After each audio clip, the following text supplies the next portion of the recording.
Bueno, pues ya llevo un tiempo usándola y es complicado describir la experiencia. Pues bueno, a ver qué sale. Vamos a seguir. Hola a todos, bienvenidos a Permanent Photo. En este vídeo de hoy os voy a hablar de mis primeras impresiones de una cámara que me compré hace un par de días, la Olympus Trip 35. Algunos ya la conocéis, quizá habéis escuchado demasiado de ella, otros quizá la primera vez. Para todos espero que lo disfrutéis.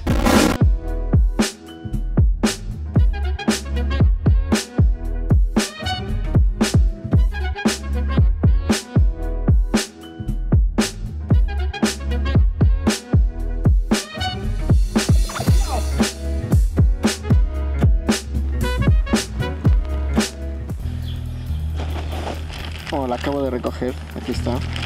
Viene con su manual.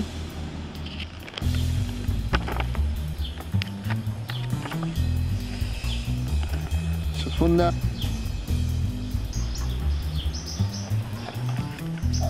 Lo primero que hay que hacer es comprobar si la célula de selenio, esta de aquí, que es la que mide la luz, funciona o no funciona. Tiene que estar en automático. Si al presionar debe tomar la foto. Si presionamos y tapamos con el lente, te aparece una cosita roja. Esta cosita roja quiere decir que pues no hay suficiente luz, entonces no toma la foto. Quiere decir que funciona. Ok, pues vamos a probarla. Para eso voy a usar, para ver si funciona o no, esto se abre con esto de aquí, esta palanca que ya se abre. Ok, esto está funcionando. Le damos y ya estaría. Vamos a ver qué tal va.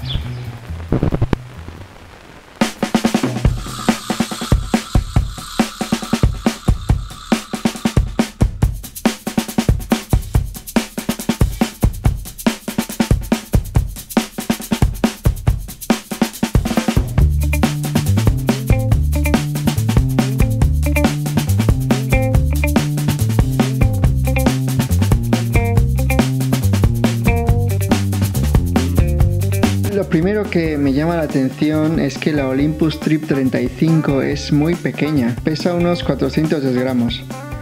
Mide 11.6 centímetros de ancho, 7 centímetros de alto y 5.7 centímetros de profundidad. Esta cámara se fabricó desde 1967 hasta 1984 y se vendieron más de 10 millones de unidades. Su nombre la define bastante bien. Trip 35 es una cámara pensada para personas comunes y corrientes que querían una cámara compacta, útil, versátil, para llevársela de vacaciones. Es una cámara simple, cualquiera puede usarla, pues es prácticamente automática, a excepción del enfoque. Tras poner el carrete, seleccionamos el ISO en el anillo del extremo del lente. Se puede configurar desde 25 hasta 400 ISO. El siguiente anillo del lente es el enfoque. La Trip 35 solamente cuenta con 4 puntos predeterminados: retrato, medio plano, plano completo y paisaje.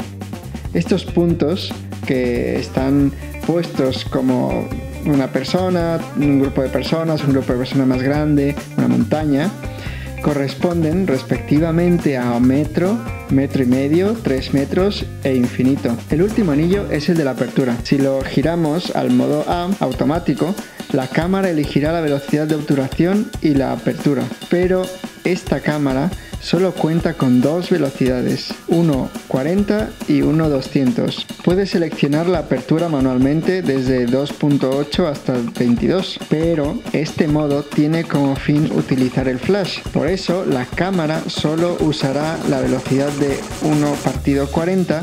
En su diseño llama la atención esta célula de selenio que está al frente del lente y que es bastante característica. Este es el fotómetro. En caso de que el fotómetro no detecte suficiente cantidad de luz, aparecerá una cosita roja en el visor. Photographs, ladies and gents. Memories of the Costa Brava. Impress your neighbours.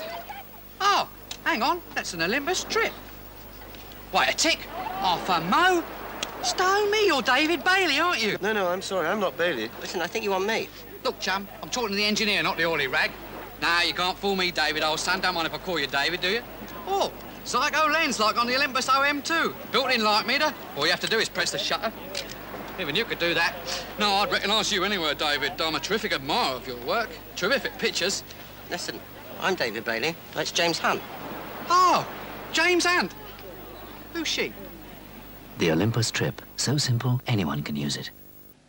Es verdad que al principio me costó un poco acostumbrarme a este tipo de cámaras. Estáis viendo las fotos, unas fotos, no todas, han salido un poco, no sé si esquemadas o están subexpuestas. No sé si es que el fotómetro no funciona bien o usé Tasma 250, caducada en 1987.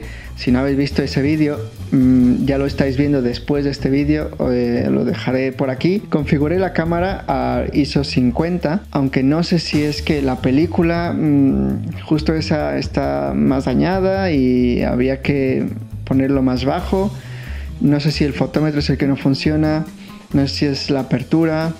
No sé si es que yo revelé menos tiempo del que debía. Pueden ser muchos factores. Por eso no me atrevo a decir nada con respecto a esta cámara por las fotos que os he enseñado. Dos cosas para terminar mi opinión acerca de esta cámara. La primera, creo que en los últimos 10 años, más o menos, se le ha dado como demasiada importancia a mi gusto como un icono de la fotografía y como un clásico y... A ver, es bonita, sí, es bonita, no lo niego, es muy bonita, es ligera, como digo, es muy pequeña, pero yo no diría que es mejor que muchas otras. A mi gusto es bastante limitante y yo creo que si quiero una point and shoot hay muchísimas mejores, incluso más o menos de esa época y con un diseño parecido. Entonces,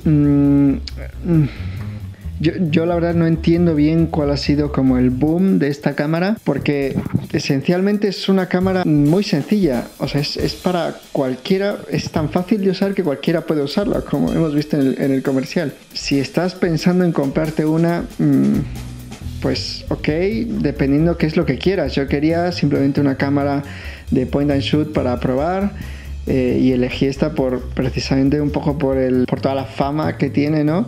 Dije, pues bueno, esta no estaba tan cara, pues ya está. Con lo que me llevo de esta cámara es que es muy pequeña, muy práctica, para una fiesta con los amigos sirve perfectamente. Otro punto fuerte que tiene es el lente.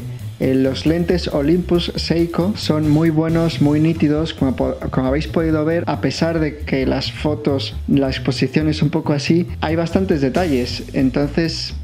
Quizá para mí el único punto que me dice, bien, no he gastado mi dinero en vano, ¿no? Yo creo que es una cámara precisamente como la vendieron, básica, sencilla, bonita y con un lente muy bueno.